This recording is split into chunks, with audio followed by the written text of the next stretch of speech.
Hello everyone, in this video we are using Arte 3 17 gauge threads. We are just starting our procedure by making sure we're cleaning our site very well with alcohol. This patient was also cleansed with HIPAA cleanse prior to marking her up. I went ahead and used lidocaine 2% to numb my pilot hole entry. And here we are just going off and starting with our pilot hole. For this, you really want to make sure you're making a good entry point, especially if you're using a larger gauge thread. This is going to make your life a lot easier as you move forward with the procedure if you already have a really nice start to your track. She had a little bleeder here, so I had a little difficulty finding the hole, but I'm just going through for each of my 3 vectors and creating a track. Now I'm going in with my cannula and I'm going to be again using 2% lidocaine to numb my track here. This patient had really dense tissue, which is why we chose an Arte 3 and a 17 gauge. They are a little bit more tricky to use. However, with her tissue being so dense, I wanted to make sure she was getting the best lift possible.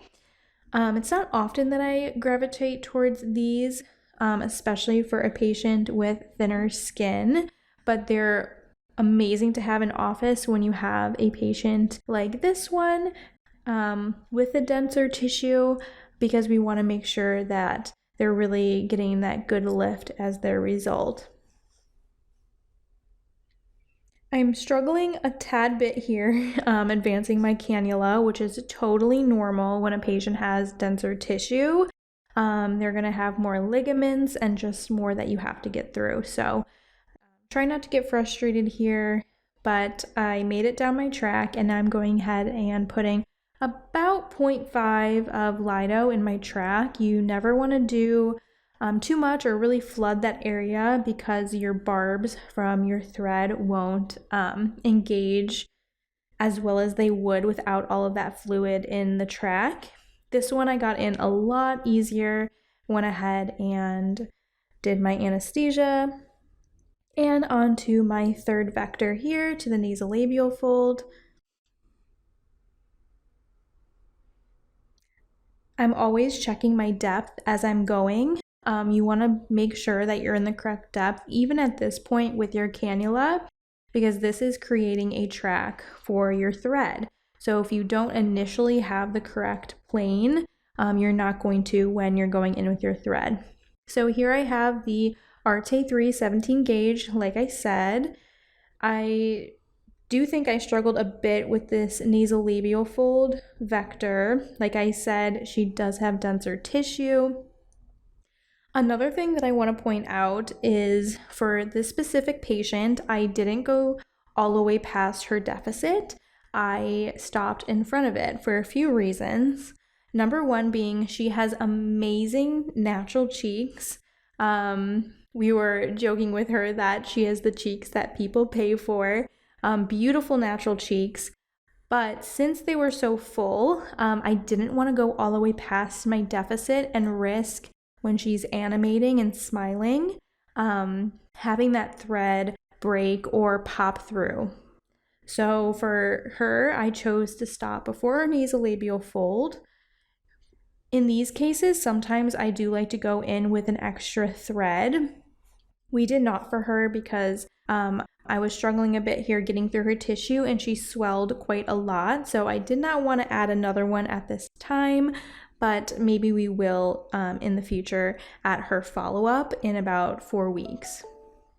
Here I am just checking my depth of my tip of my thread. I was a little bit concerned that it was a bit superficial. So if you ever encounter this as you're placing your threads, put a 3cc syringe on the end and then you're able to pull back.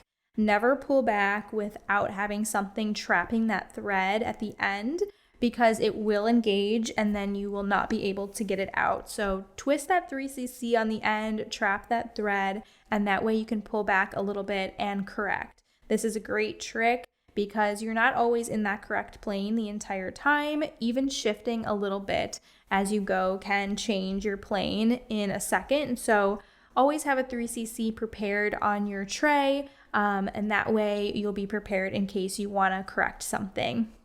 So I just went ahead, twisted it a little bit, and pulled right out, and that is my nasolabial fold vector. To place my second, I lift up a little bit on my thread just to be able to get into that pilot hole.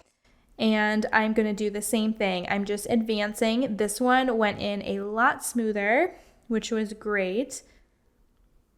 And this one, I went past her deficit, all the way past her marionette, to ensure that there's no thread visibility when she animates. So that was my second vector. Now I'm going into my jowl vector. She was bleeding just a little bit here, so we're just cleaning her up. Be careful with your gauze. It can get caught on those little barbs, and that's what happened right there. But now I'm just lifting up my 2 threads and going on to my last of my vectors.